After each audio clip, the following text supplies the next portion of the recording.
আমি দাঁড়িয়ে আছি বাগেরহাটের জেলা কারাগার, সেখানে তার সামনেই। যেহেতু আমাদের সাংবাদিকদের ভিতরে আসলে ওখানে এলাও না, বাইরে দাঁড়িয়েই কথা বলতে হচ্ছে, এই জন্য আমরা দেখাতে পারছি না। তবে আপনি জানেন যে যেভাবে যেমনটি আপনি বলছিলেন যে আছে কিন্তু 64 জন বাগেরহাটের কারাগারে আটক, যে কারাগারে আছে তাদেরকে বিনিময় করা হবে। অর্থাৎ গত গত বছরের অক্টোবর এবং নভেম্বরে, অক্টোবরের 18-10 তারিখে 48 জন এবং নভেম্বরের 20 তারিখে 16 জন সহ মোট 64 জন জেলে এখন বাগেরহাট জেলা কারাগারে আছে।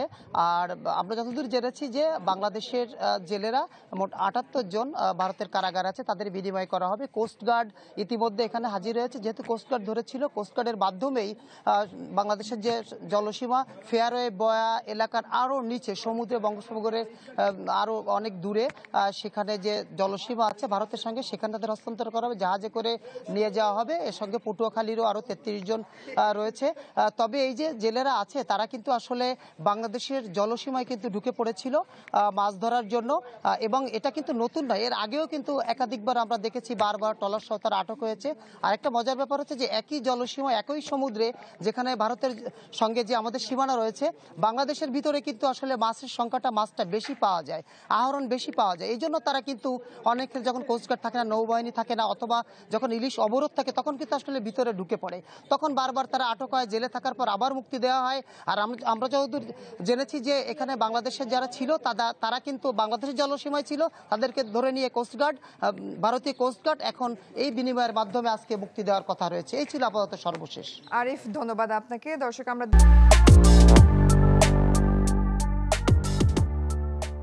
দেখতে পাচ্ছি পটুয়াখালী থেকে আমাদের সাথে যুক্ত হয়েছেন MK রানা।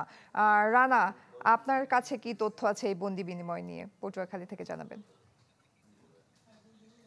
হ্যাঁ জয়, আপনাকে জানিয়ে রাখি আসলে গত 16ই অক্টোবর আসলে ভারতীয় যে জেলেরা বাংলাদেশ সমুদ্র সীমায় অভ্যন্তরীণ অনুপ্রবেশ করার ফলে কিন্তু বাংলাদেশের যে কোস্টগার্ড এবং নৌবাহিনী তাদেরকে আটক করে।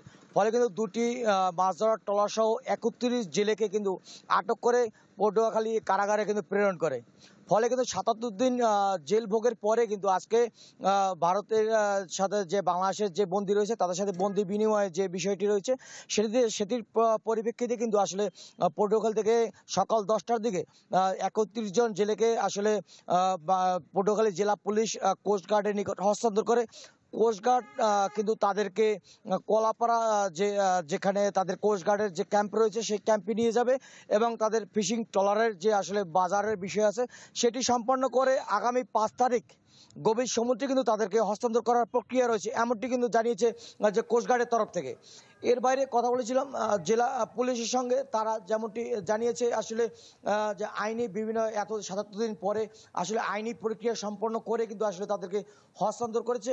এর বাইরে কিন্তু যদি কথা বলি যে আসলে বিভিন্ন সময় কিন্তু আসলে জেলেরা কিন্তু বারবার অভিযোগ করেও কিন্তু আসলে কোনো ফলাফল পায়নি। পরবর্তীতে কিন্তু বাংলাদেশ যে কোস্টগার্ড কিন্তু আসলে তাদেরকে আটক করতে সক্ষম হয় এবং 31 জেলেকে হয়তো আগামী 5 তারিখে ভারতের নিকট হস্তান্তর করা হবে।